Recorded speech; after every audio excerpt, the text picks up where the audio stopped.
Bonjour et bienvenue sur le Réseau Art pour ce nouvel épisode de Calendrier de l'Avent. Aujourd'hui, je retrouve JB, du coup, qui nous a parlé de cocktails la dernière fois, de bande dessinée, de voyager avec Beck et Mortimer, tout ça, et qui aujourd'hui veut nous emmener dans un tout autre monde où les tortues portent des univers sur leur carapace. Puisque JB, tu veux nous parler du jeu Disque Monde Ankh-Morpork adapté de Terry Pratchett, un auteur que tu aimes beaucoup. Voilà, j'aime beaucoup Terry Pratchett, j'aime beaucoup tous les romans de Disque Monde. Pour vous situer un peu le truc, c'est une terre plate qui est posée sur 4 éléphants qui sont posés sur une tortue géante qui voyage dans l'espace. Donc c'est de la fantasy burlesque entre Tolkien et les Monty Python. Ok. Et donc là, le jeu de plateau, c'est un jeu qui se joue entre 2 et 4 joueurs.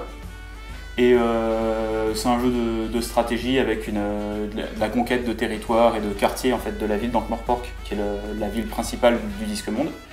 Et ce qui est très intéressant dans ce jeu-là par rapport à la plupart des autres jeux de société, c'est que chaque personnage a une manière de gagner différente.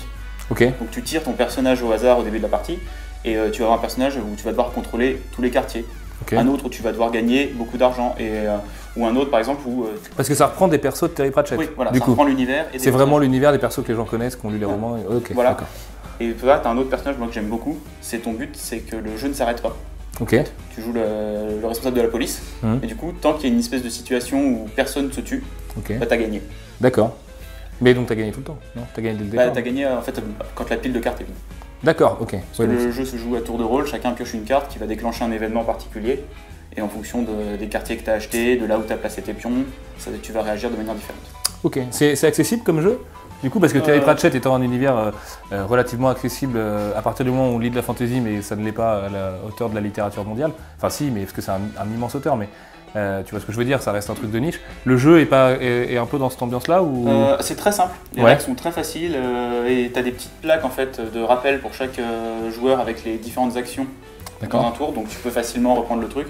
Après, tu apprécies beaucoup plus le jeu si tu connais le background. Okay. Si tu as lu Pratchett, tu reconnais des personnages, tu reconnais des situations, des lieux, et forcément ça te parle un peu plus. Tu as la petite fille en qui dit « Ah oui tiens, ça c'est tel personnage, je le connais, parce que dans le roman il a fait ci, dans le roman il a fait ça ». Mais tu peux y jouer si tu connais pas le Disque Monde. Ouais. Tu peux quand même prendre du plaisir sur le jeu. Donc nous on peut se faire une partie après le tournage, là, allez hop c'est parti. Bah, je vois que ça dure 60 minutes, que c'est pour les plus de 10 ans, que c'est de 2 à 4 joueurs, on est 4, écoute, voilà.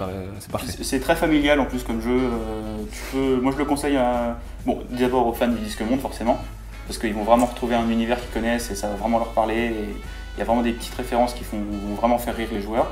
Et après je peux le conseiller aussi à tout le monde. Dès que vous êtes 4, si vous avez des amis ou même en famille, jouez avec vos parents, votre frère, votre soeur, vos enfants si vous en avez. Ok, ça coûte combien ça? Ça coûte 35 €. Et parce que j'ai vu que tu en avais un autre, donc c'est une série en fait de jeux qui vont se mettre les uns par-dessus les autres ou à chaque fois c'est un jeu vraiment à part? Pas du tout, l'autre qui s'appelle Les Sorcières, qui est édité par la même boîte Yellow, est beaucoup moins bien. D'accord. Il reprend une autre partie de l'univers de Pratchett, il se passe plus dans la campagne. Ça traite des sorcières qui soignent les cochons, des gens qui ont des jambes cassées. Okay. Et le jeu est beaucoup moins intéressant et beaucoup moins fun à jouer.